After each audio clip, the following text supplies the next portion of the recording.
Hello, everybody. Hello, everybody. And thank you for joining us to what we're calling right now in the beginning When Freedom Speaks. And this is another installment of When Freedom Speaks. And we have some elite guests with us on today. My name is Darren Kent. I am the Chief Communications Officer for the AME Zion Church and the editor of the Star of Zion. You are viewing this on one of our platforms, either on the Star of Zion Facebook page or on the Star of Zion YouTube page. And we appreciate you for joining us on today. It's one of the oldest African American publications, and we are here to bring you some original content, starting to go into the digital world. And original content like this will be done more and more in the future. And we're just trying it out. We're testing out. We're getting feelers. So we want you to really be engaged through these conversations. We heard from you that you want to hear from your leadership of the African Methodist Episcopal Zion Church. And here we are. We've tapped Bishop Proctor, Northeastern Episcopal District, the Right Reverend of the Northeastern Episcopal District. And we brought him in to give us some perspective on some hot topics right now, along with one of the premier pastors in the Northeastern Episcopal District, Reverend Dr. Malcolm Byrd. We're going to have them come on shortly and just have a conversation. They're going to hit some topics revolving around voters' rights, voter suppression, and anything else they actually want to talk about. Hurricane Ida, stuff like that might come up. So we want you to stay in tune, leave comments. I'll throw a few of them on the screen for them to address if they so choose to. And we'll take it from there. So let's bring them on right now so they can have this in-depth conversation. Here we go. Reverend Byrd, how are you this evening? I'm wonderful. Thrilled to be here with you. Proctor. Same, ditto. Excellent. Thrilled to be here. Excellent. Well, listen, I'm going to trail off and allow you guys to have this great conversation, and feel free to take it in whichever ways you like. Thanks a lot for being here. Thank you. Thank you. Well, Reverend Dr. Byrd is more of a moderator of sorts than I, so I will kick it to him and he'll tell us which way we want to go in the first part of our conversation. You got it. Thank you so very much, Bishop Proctor, for allowing me to share this virtual platform and medium with you. It's not often that I have the opportunity to share a platform with a bishop in the AME Zion Church, board member of the National Association for the Advancement of Colored People, and an all-out Renaissance pragmatic thinker. And so to have this opportunity to share with you in the face of all of our Zionites and friends who are watching is indeed truly an honor. And so I want to start by saying thank you for allowing me to share this space.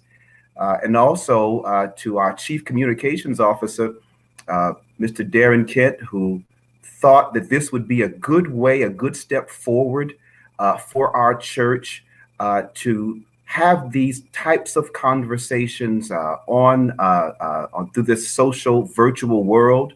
I think it's the right step forward. And I am very, very grateful for what I see him beginning to do as he begins his service to God and the AME Zion connection. So to you, Bishop Proctor, you are no stranger to injustice. You are no stranger to being Black in America. Talk about how your upbringing in the home of the Reverend Emory Proctor has influenced your ministry and your social justice advocacy at pavement level. Wow. Thank you for that question. I guess I grew up in this. I grew up understanding this. Let's go back to 1963, the March on Washington for Jobs and Justice. When I was 9 years old, my father had coordinated the buses from central New York to come down. And somehow we got separated at the reflection pool. And he went on to take care of the people to get them to the buses and left me there, believing that I'd get back up Georgia Avenue by Howard University to make my way because I was a street kind of kid. So that is my early orientation. I listened to Dr. King just go on and riff, and it was magnificent and magic.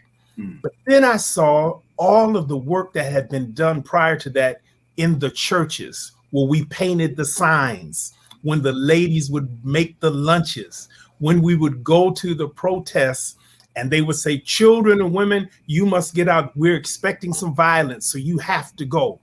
And to watch my father chain himself to Niagara Mohawk's doors, and he's not going to leave until they hire a Negro. I mean, these kinds of things made indelible impressions upon me. I wish that I could say, then SNCC comes in.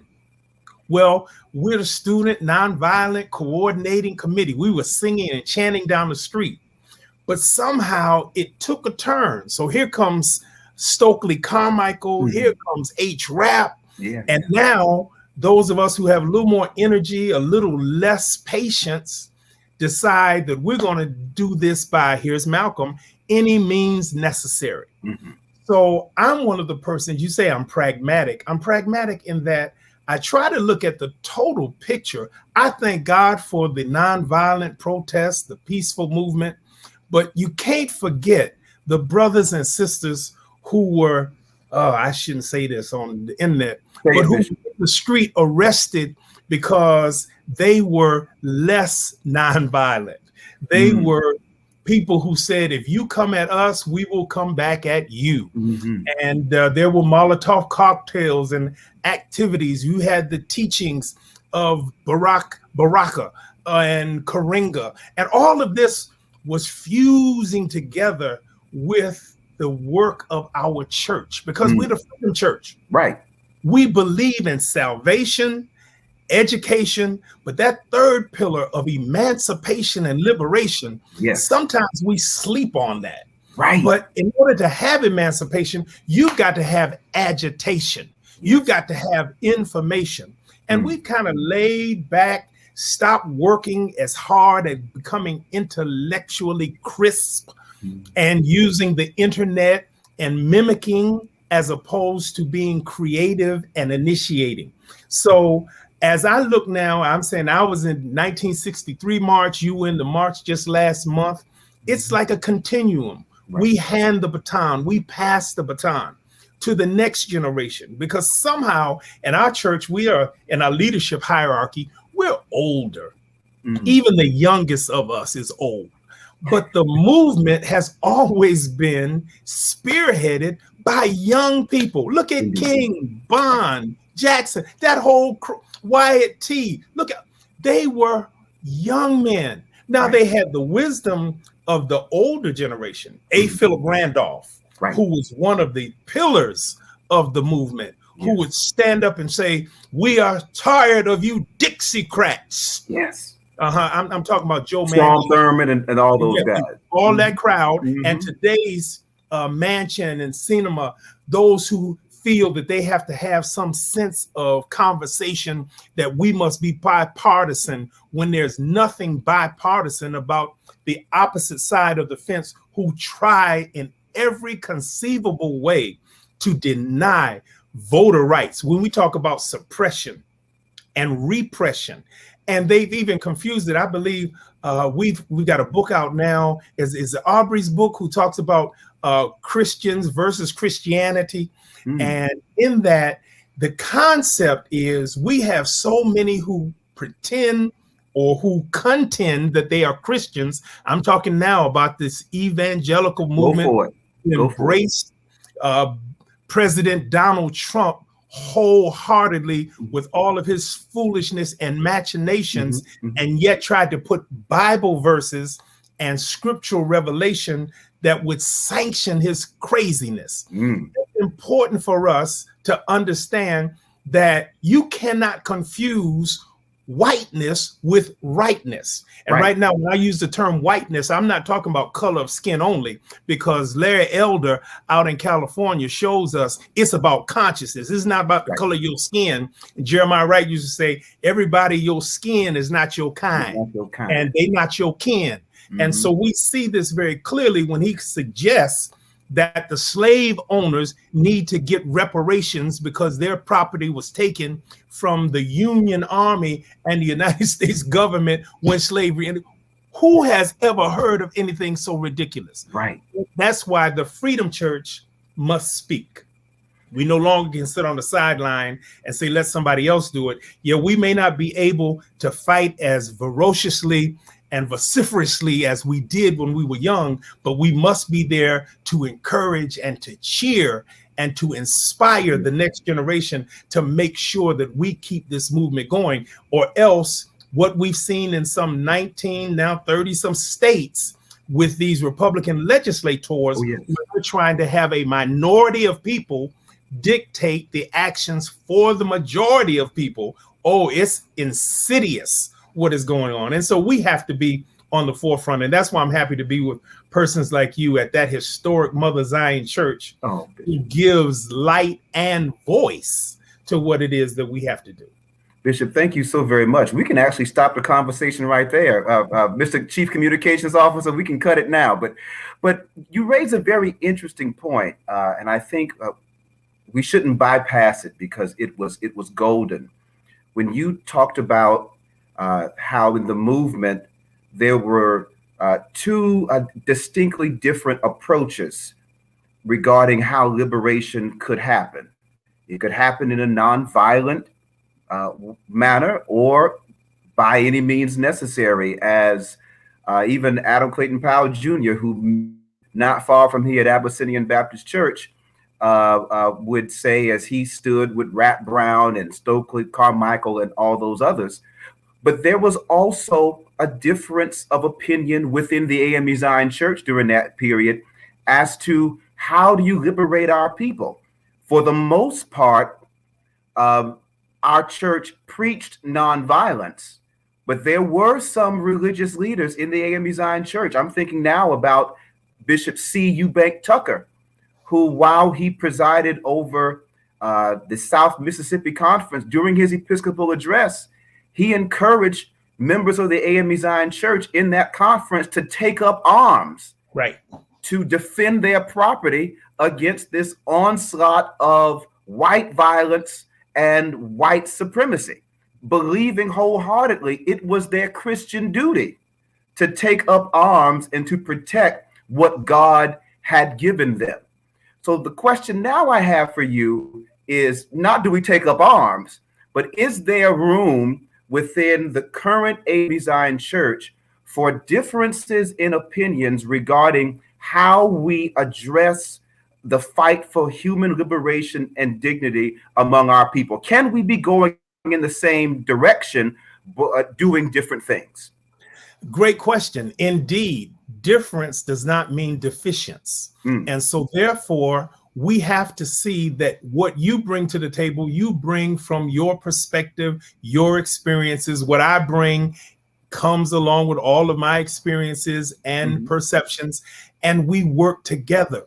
Right. That's what harmony is. Harmony says you have different notes, but they're placed in such a way as they have a chord of peaceful and in genuine harmony. That's what we're trying to do now. So your voices as a young man, young women who are out here with us, we must embrace that. We must have. That's why I have such a wonderful time having you young scholars and young troubadours to bring to me the ideas that you have. Yes, I need information. Yes, I have to make decisions, but I don't make them in a vacuum. I have to make them considering what you bring to me. I remember years ago, Kevin Cosby said something when we were out in Louisville, Kentucky, to his youth minister. He said to him, if you don't upset me, then you're going to get fired.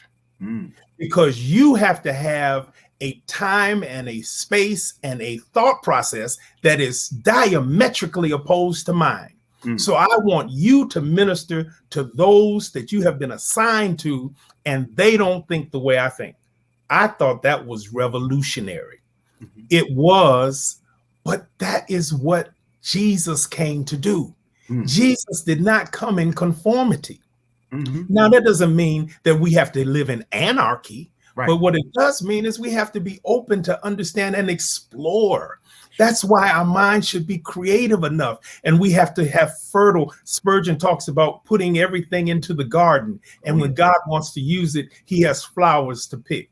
We have to cultivate our minds and our consciousness so that we'll understand what's going on. We have to be able now, instead of picking up a 22 or a Glock, we have to understand that it is the mind power. Right. If you look at what is happening today, look at DeSantis, look at Josh Hawley, look at Cruz, these persons who are Ivy League educated, well, for that matter, Donald Trump, University of Pennsylvania. Look at those who attended Ivy League institutions that we used to hold in such high esteem. Now I say maybe some of it is poison ivy because they are skilled and they're trained, but they're using that skill, using that training to oppress people. And it is very insidious and subtle. So we must become technicians and arbiters of the kinds of weapons that are not of this world, but weapons that will prepare us to fight in an entirely different arena than we've ever had to fight in before. Oh, that's good. That's rich, Bishop. Thank you. Thank you for that. 1965, voting rights was the battle cry. We lost the late, great John Lewis last year, and others who were committed even to the point of death to ensure that our people had equal, unfettered access to the ballot box. 2021, that fight has reemerged. It's no longer my grandmother's fight or my parents' fight. This is now a fight that in many respects, those in my generation did not think we would have to fight. What does that mean for the Freedom Church, that the fights of old have become the fights of present? And do you think that the AME Zion Church in our current conceptual framework is designed and focused in such a way that we, in the words of Paul Robeson, could literally, through our organization alone, turn the tide of what we are seeing in these Republican legislations regarding voter suppression? Does Zion still have the fire? Do we still have it in us to do what is actually DNA? Do we still have it? Do we still have it or not? Or is it a passing dream? Is it a figment of our imagination? Are we still the Freedom Church? It's a good question. I can answer that, but let me ask you to answer your own question, and then let me reflect on what you said. Well, here's the thing. I think the mere fact that it's in our DNA, what's in you will eventually come out of you. I just wonder whether or not, and I've asked myself this question or not, are we more committed to the types of things that we do, or are we committed to what we are? We know the types of things that we do. We know departmental colors. We know when to stand up, when to sit down. We know the Sunday school benediction. We know the Apostles' Creed. We know how to be good Zionites.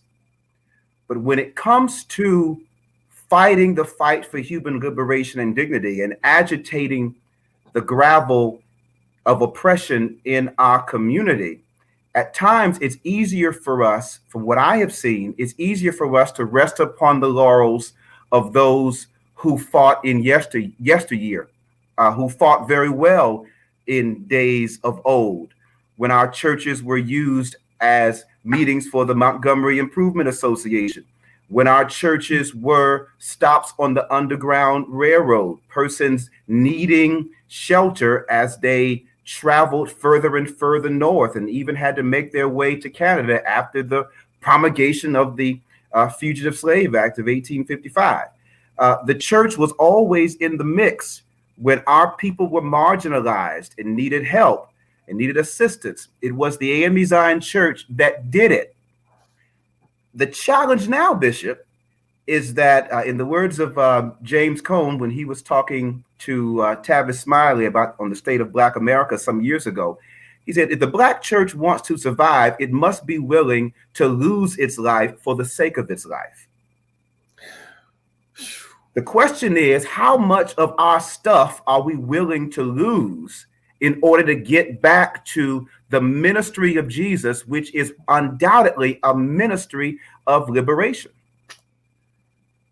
Okay, you're putting a tremendous challenge before us tonight in a number of things that you have said. Let me just reflect a day ago, 24 hours ago. Okay. We were reminiscing on the 58th anniversary of the bombing of the 16th Street Baptist Church and the killing of those 4 little girls in Sunday school and the maiming of the 5th one who was on talking last night, who shared the scars, psychological and physical, from that encounter. That was 1 block from our church, Metropolitan Church, just 1 block in Birmingham. So they were all sharing in the same struggles. As a matter of fact, the next pastor of that church, Erskine Frost Sr., was one of the noted radio personalities. And we can never forget how important those radio disc jockeys were for the movement, because they would share the messages. Where are we meeting tonight? How are we getting out? What to wear? What to bring? And those messages came through the airwaves that we don't really control today for the most part. I mean, thank God for Radio 1, and we thank God for this other one, HR, but we don't have that same possibility. So the AME Zion Church was always involved. The Montgomery Improvement Association organized in the basement of the Mount Zion Church there in Montgomery, Alabama.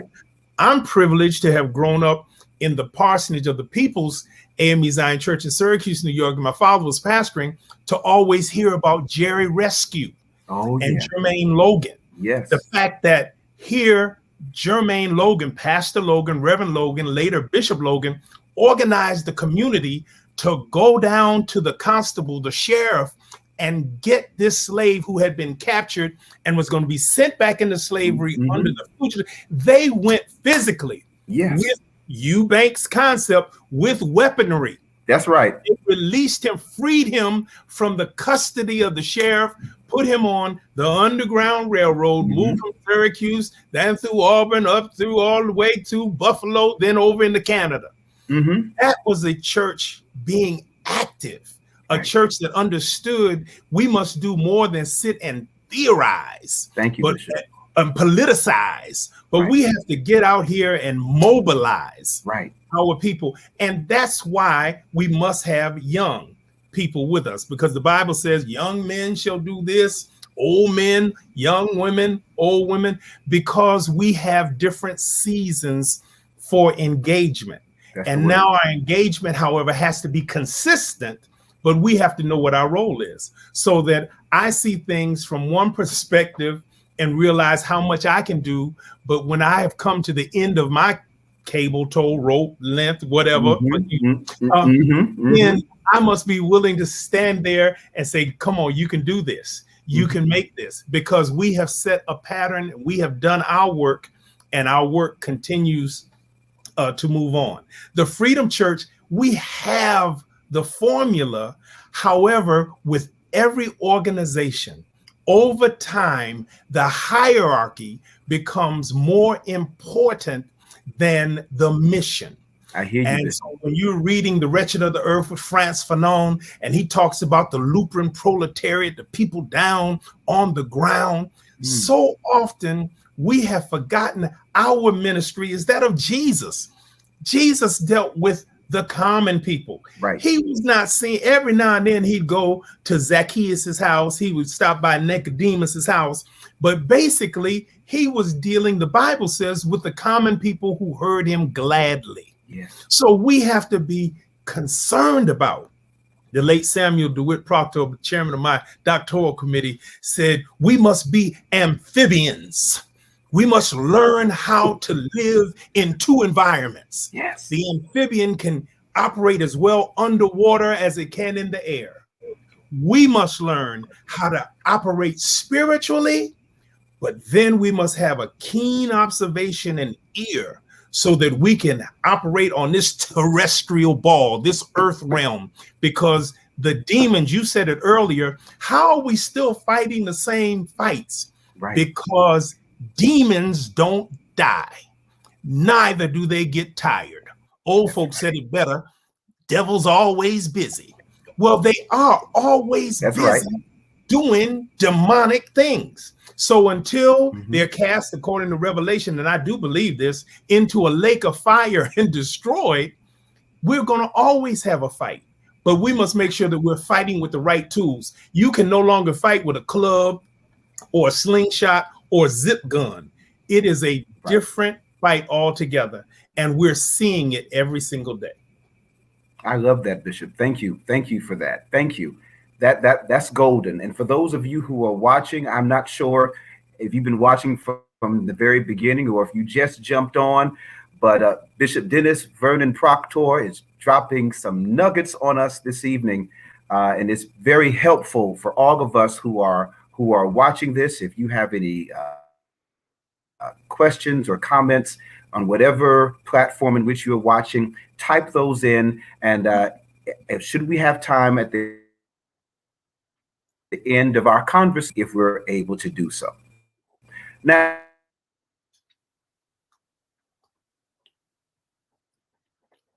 Bishop, what would you recommend for the development of the next social justice leaders or pastors in the AME Zion Church? The history of our church, I note that Zion never really had a think tank for the development of episcopates who took interest in lay people and made sure they were present here, made sure they were present there. With the, number one, the spirit of exceptionalism is present, meaning someone in California has the same opportunities as, let's say, China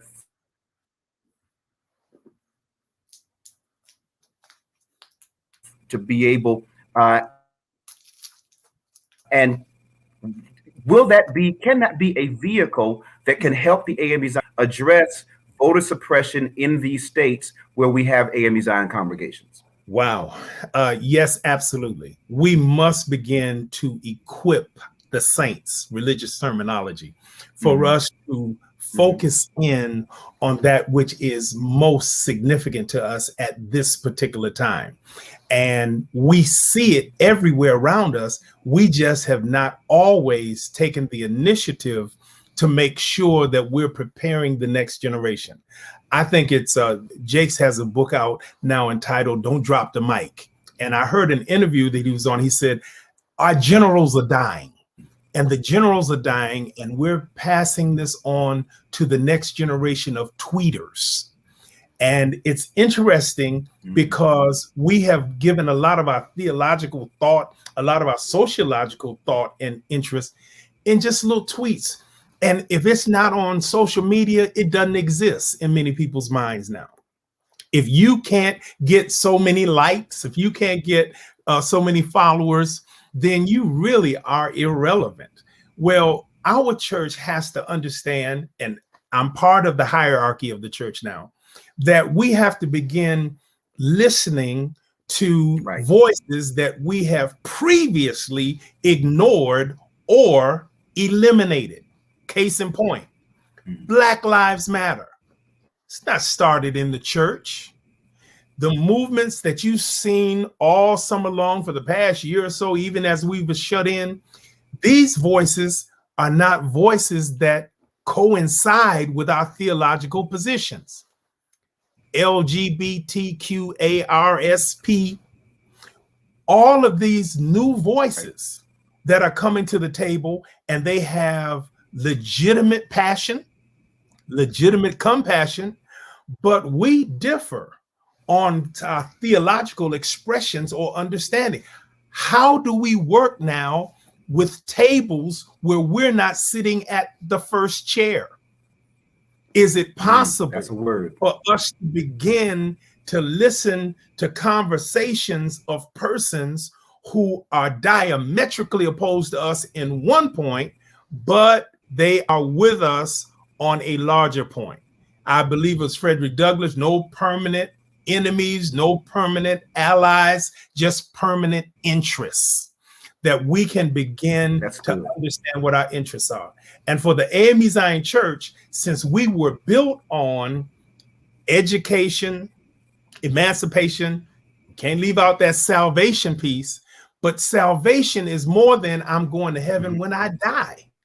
What is going to happen to me? And not by and by with a pie in the sky. What's going to happen to me right now on the ground while I'm still around? That's part of salvation as well. And we have to change our paradigm as to who we listen to and how we listen to it, and how can we synthesize this so that we can get something done, as opposed to sitting back criticizing everything and everyone who doesn't do it the way we want it done. We can't do that anymore. You no longer have to follow in every instance the company line, but you have to be effective. You have to be successful, but you have to understand that God may be giving you. That's why we have this pandemic. Let me be biblical. Old Testament, the plague. Go for it. The plague shut everything down. Everything was shut down completely when God sent these plagues. So much so, Pharaoh says, hey, look, Moses, can you please get rid of it? I'll do whatever is necessary. The late, great Caesar Clark had a message, because Moses says, well, when do you want the plagues to end? Pharaoh, tomorrow. Tomorrow. And Caesar Clark preached a sermon, one more night with the frogs. Why didn't he say, get rid of them right now? Why tomorrow?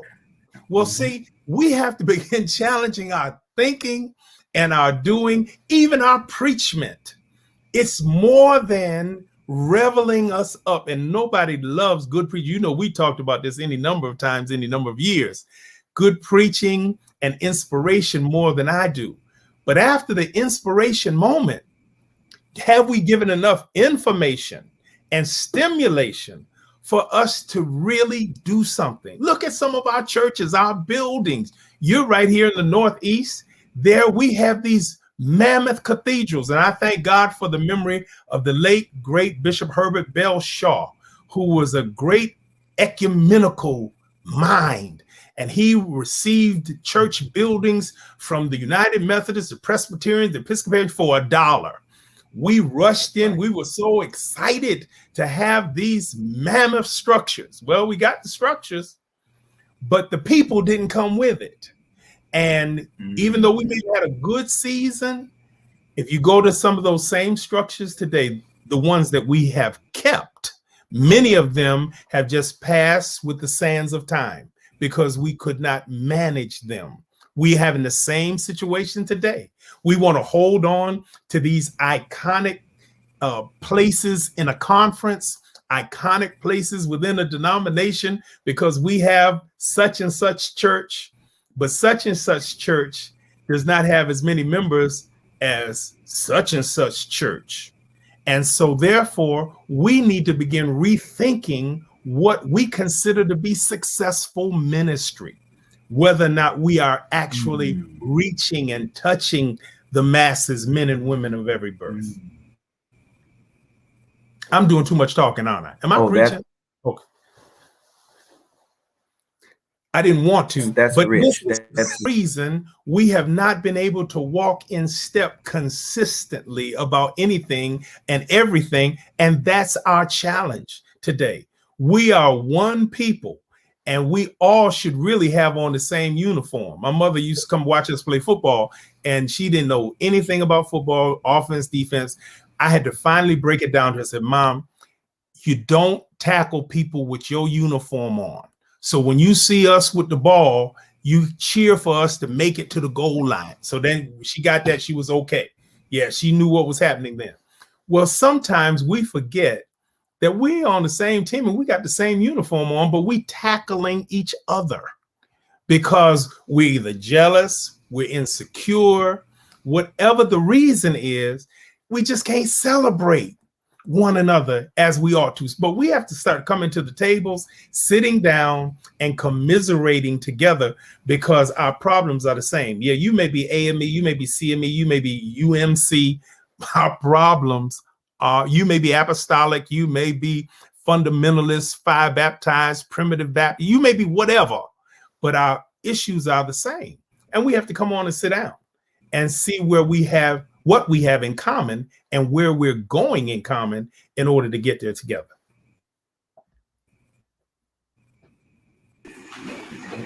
From your perspective. Yeah, if you can push through. What is one thing that the AME Zion Church is doing right that we can if I encourage understand others to do in their context of white supremacy and evil in high places locally? Well, that's an interesting question, and it's bifurcated, because you can say, what are we doing right?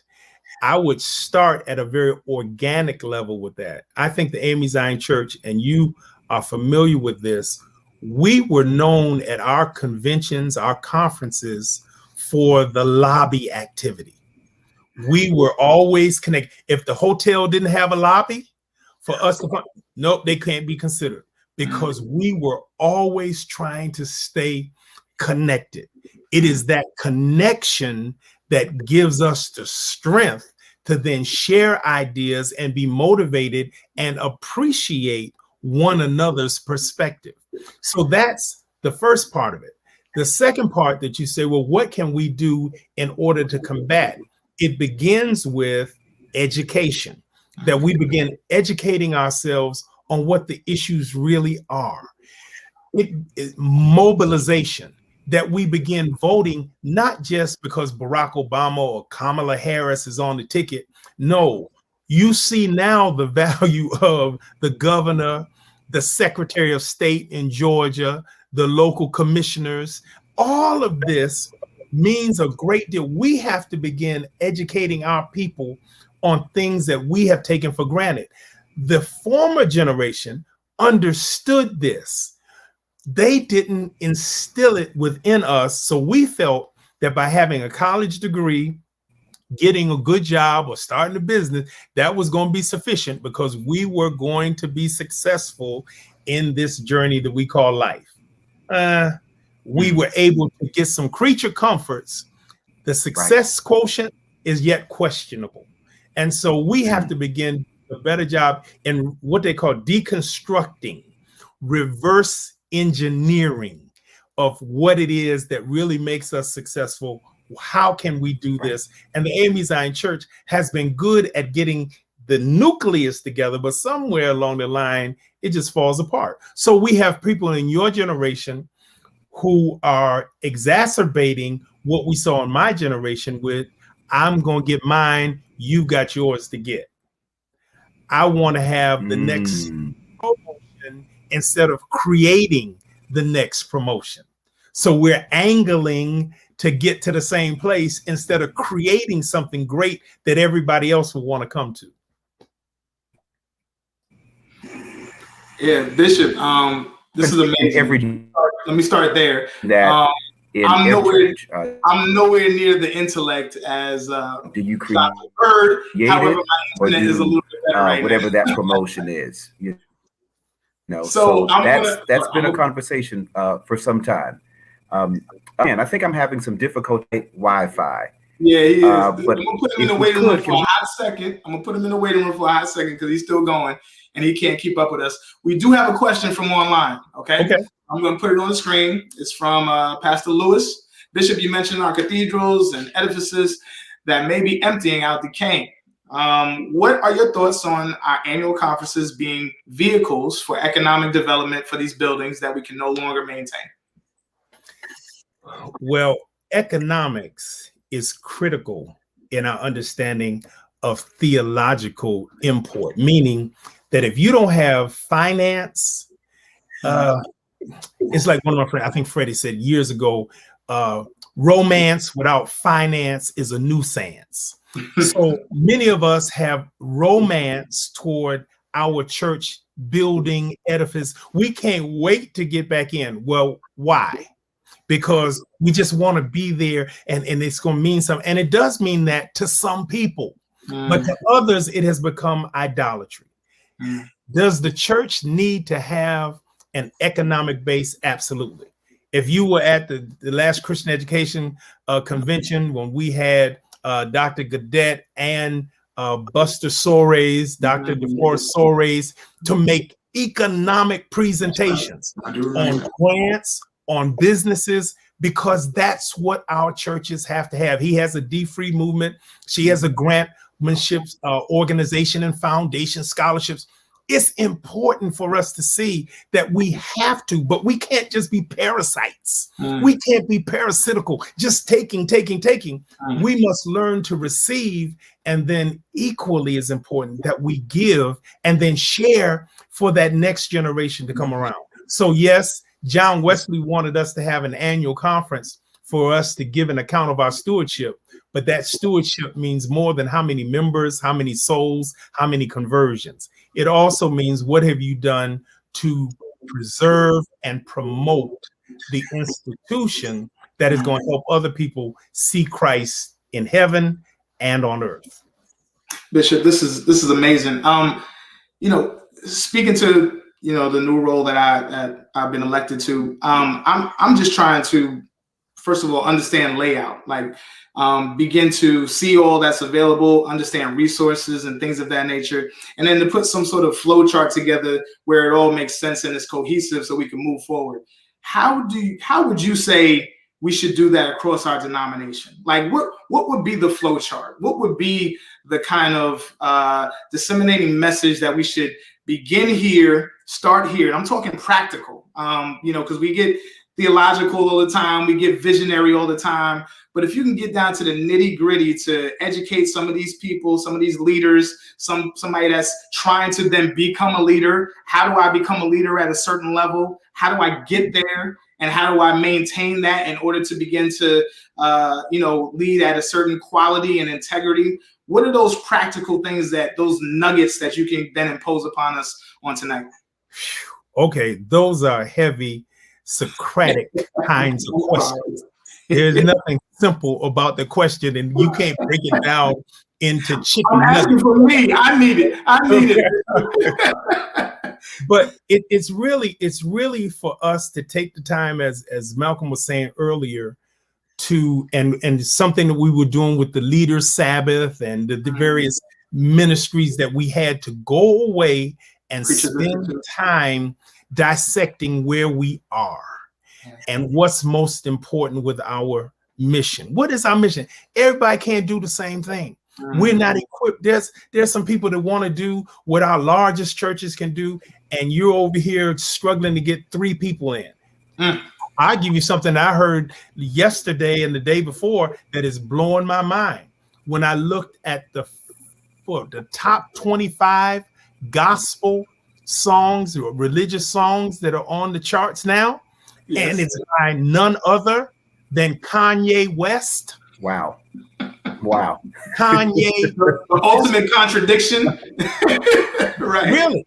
But you see, here's something that we have. You talk about nuggets now. We have to say, well, how could this happen? Well, because the world in which is grading and contributing to the dynamics and the statistics are the world in which we're dealing with tonight. This virtual world. No one has a grip on this like he has had.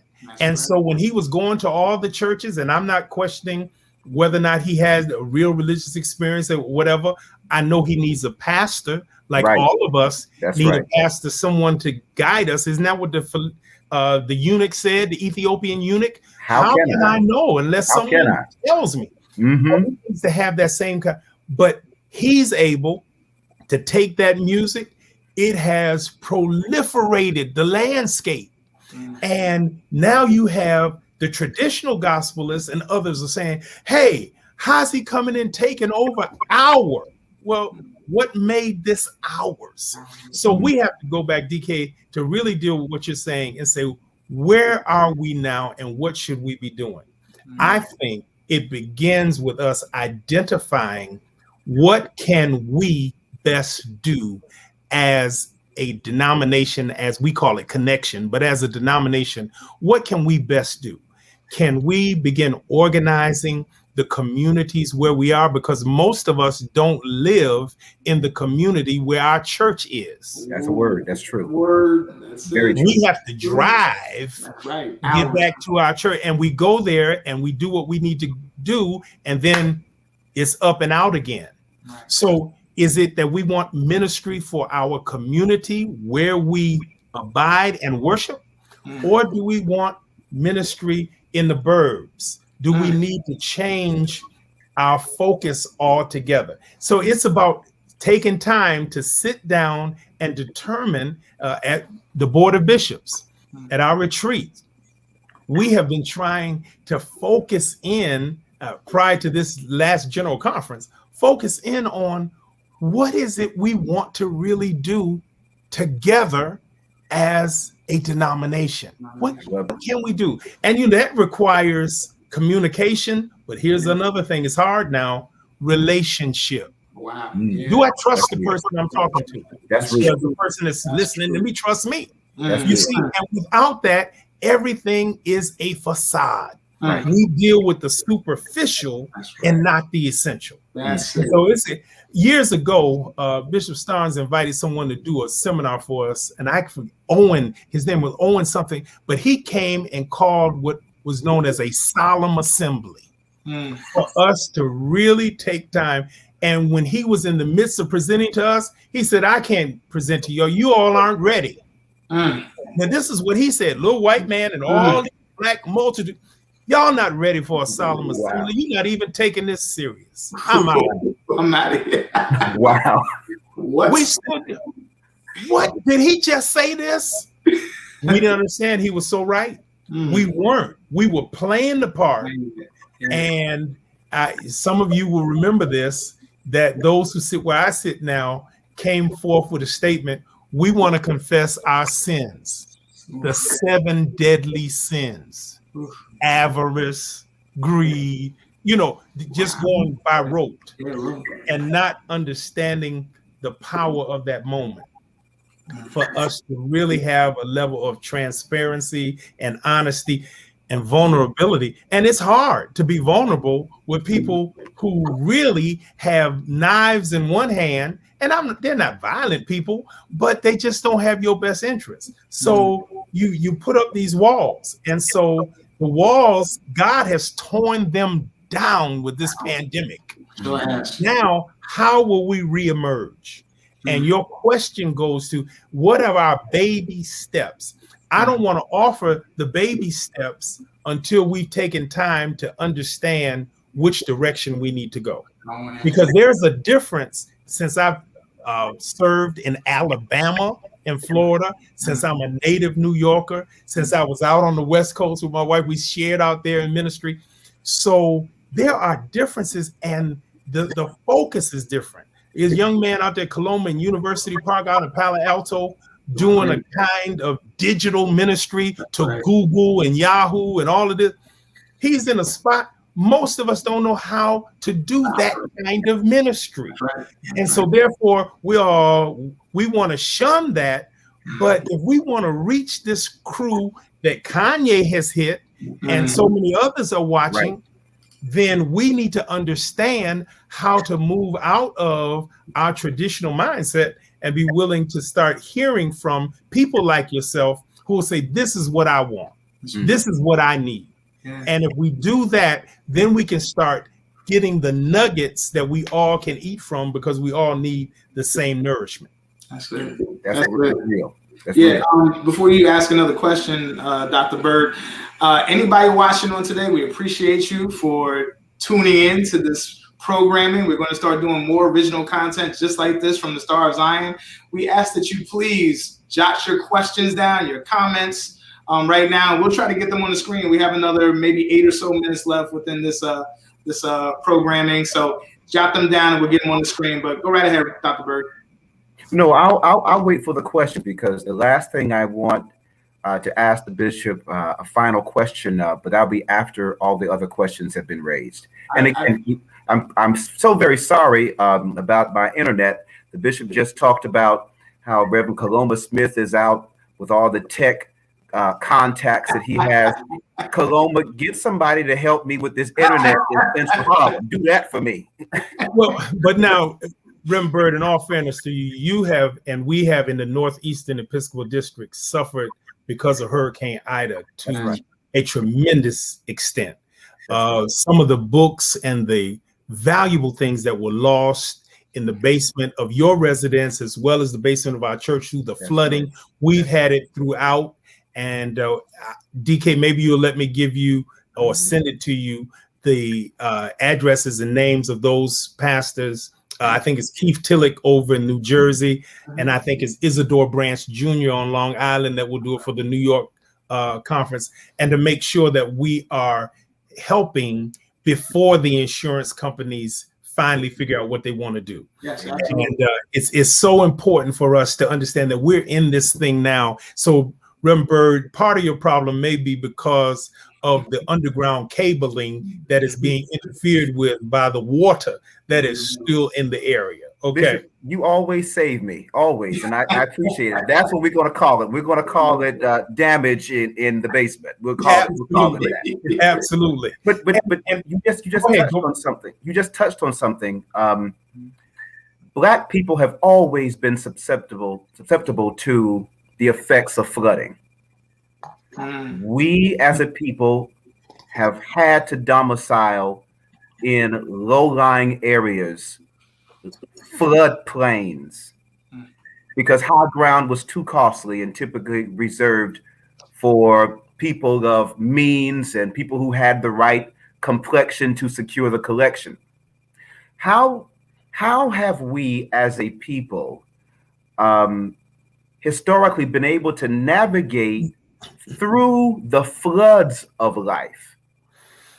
And is it possible to still experience life floods while living physically upon a pinnacle? Can a flood rush in to your life in the midst of you living high on the hill? Okay, another great question, because you started us with this whole concept of environmental racism. The fact that we live in the low-lying areas, and so therefore the drainage, the runoff from the factories in the rural, from the chicken factories and the produce factory, all of that impacts us, the toxicities. We have some programs on that. But beyond that, how have we been able to survive these kinds of floods and onslaughts?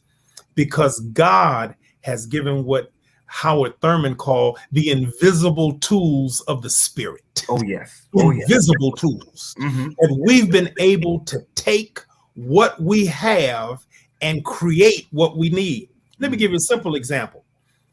The Massa and others who lived high on the hill would take the best parts of the hog and of the cow and then throw the discards away. Y'all can do whatever you want with this. Somehow those mothers and grandmothers and mardeers of ours who never went to the Culinary Institute of France or America were able to take those feet, learn how to pickle them. They would take those intestines. See, here all of a sudden, now I don't eat that. However, it's because I just have this discriminating taste, but that's how many of us got over. That's because make that hog head cheese. Whoever South meat. Okay, see, now here you going with this South meat. That every time we're in the Bahamas, that's what I'm hearing from one of our leading lay people. We got to go to the South meat. No, I don't want. But we learned how God gave them great insight in order for us to have ways to survive. We learned how to do it. We have a song. That's why the slave songs from the field can still move us today. When we hear them long and measured meter hymns, common meter hymns, and I don't care how high you are, here you are at Mother Zion Church in the heart of the village of Harlem in New York, But when they start patting that foot and you're not hearing any other, and one person, and they get up one at a time. One old person get up, they still singing. They pushing that thing. And before they finish it, we all dying. You got to pick me up off the floor, Bishop. Yes. You got to get up off the floor because that ignites those invisible tools of the spirit that cause these people to be. Down at Lomax Hannon in Greenville, Alabama, we were trying to do some renovations of some buildings. The architects came out and said, these buildings, these bricks are impeccable. These were put in by former slaves and they still are valid. And here we built this house in 1999. I have to have some masonry work done now.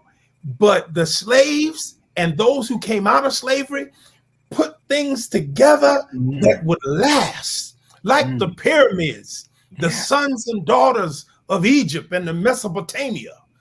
Even though they robbed us of history and mind and culture, there was something on the inside, invisible tools that told us that, you said I've got to listen to you, but over my head, I hear music, I hear teaching in the air. There must be a God somewhere.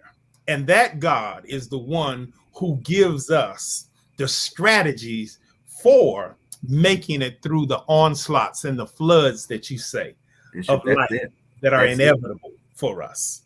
And he gives us people. And that's why we ought not hate on those who are economically superior to where we may be. Don't hate on them. Don't sit back and look in judgment. Thank God that we have persons that he says, I will give it to them so that I can get it through them. Richard Fisher, late bishop of our church, used to say, God will give you as much as he can trust you with. Wow. If he can trust you, he will give it to you because he will see you as a conduit, not as a stop pipe, but as a pipe to allow his grace and his blessing to flow through you. Wow. So our task today, as we emerge from this conversation, is as we move to and fro in life, as we gain, as we acquire, as we achieve, as we aspire, to always look for those invisible tools. For if it was good enough for our mothers and fathers who had nothing to build the churches that we now can't maintain, those invisible tools can help us, can accompany us as we continue to do God's work here at Pavement Level. Last thing, Bishop, what is your prayer for the AME Zion Church? What is your prayer? My prayer for our church that I was born in, that I love, is that we would get to the place where we understand the scripture that said, it's not by might, it's not by power, it's not your education, our denomination, your political affiliation, your fraternal association, not by might, not by power, but by my spirit. And that doesn't mean that we're going to have to jerk and buck and huck and fall out every moment. That's not what he means by my spirit, but by my indwelling and by your submission to my will. Someone sent me a text earlier today talking about lean not to your own understanding, but in all your ways acknowledge him, and he will, God will, direct your paths. My prayer is that God would get us off our high horse, let us sit down and start listening as opposed to doing so much talking. We got all the answers, we got all the systems, all the outlines, but maybe it's time for us during this pandemic, now that we shut in, to start listening more and letting God speak to us. And when we hear, then simply obey. That begins with me. To hear God, to obey God. That's good, Bishop. And to love God. That's good, Bishop. That's good. Thank you. Thank you so very much. There is one more question from our Chief Communications Officer, and then we'll be done. We have worked you very hard this evening, Bishop. Really? Listen, we appreciate you so much, Bishop. One more question, and the only reason I really want to get this across is because it was given by our brother Norvell, or Reverend Norvell Gale. He's in Jamaica. He's watching all the way from Jamaica. Right on. I want to respect our overseas leadership, or anybody watching from overseas. They take a special precedence on all of this, just being able to tune in and see what we're doing, because we're a connectional church. We're all over the entire globe. So anytime I see a question come from overseas, I love to just pose that to you. So this will be our last one. I'll put it on the screen. Bishop and the team, good evening. I'm watching from Jamaica. My question is that who can we, as a Methodist connection, really connect with? Those who are off the mainland, really connect and kindle fire that will last beyond our generation. So who are we connecting with? Well, in all of our overseas works, there are entities, organizations that we strive. I remember Bishop Walker struggling to be a part of an organization in Jamaica. And some of you, Malcolm, you may know the name of this. You probably were down in that area at that time, but they were struggling to be accepted in that particular organization. Mm-hmm. As Methodists, we must also see ourselves as Christian. And so it's about making the Christian connection and not just only the Methodist connection. Mm-hmm. I was excited. We talk about overseas work. Bishop Michael Curry, who did the ceremonies for Megan and Harry. Well, his father and my father both pastored in Buffalo together at the same time. And then he and I pastored in Baltimore together. He was at St. James Episcopal Church. I was at Pennsylvania. But it did not stop us from coming together. And so we were more Christian than we were denominational. Mm-hmm. Even in Jamaica, in London, in the Bahamas, where we are, we must see ourselves, because the Baptists, the Apostolics have embraced us. We must embrace one another and see what we have in common, as opposed to what we have that distinguishes us and makes us a separate body. Amen. Amen. Amen. Well, it has been an eventful evening. This is the first or second of many. But hearing from our leadership is something that was one of my main points. I just wanted to say we need to hear from you, not just when we're doing an annual conference, not when we're doing something on a connectional level at like a midwinter conference or something like that, but just a regular chat it up. You're an individual, you have a person, you have points of views that we would love to hear from, and just get that and glean from that on a more regular basis. So we're going to continue to do things like this. We're going to be tapping into all the bishops all over our denomination. And, so thank you. Thank you so much for this, for taking the time to be able to do this. Thank you, Reverend Byrd. For being able to moderate and involve yourself within the conversation on tonight. And we appreciate you both for just being present in this moment. Again, this is the Star of Zion. You can check us out, all of our publications online at thestarofzion.org. Okay, starofzion.org is our new web domain. Please go and check us out. You can purchase it there. That's going to be at a $38 charge for the subscription for the entire year. You can buy it in print or digital. The digital is available right now. People might not know that, but it is available. If you go on there, you click the subscribe button, you can buy it at $38 and get the entire year. And we're moving into some new fantastic ways that we're going to be disseminating this across the denomination and across the world moving forward. So look forward to more things to come. Thank you on tonight, everybody. We appreciate you. I didn't get to every comment, but there's just so many comments.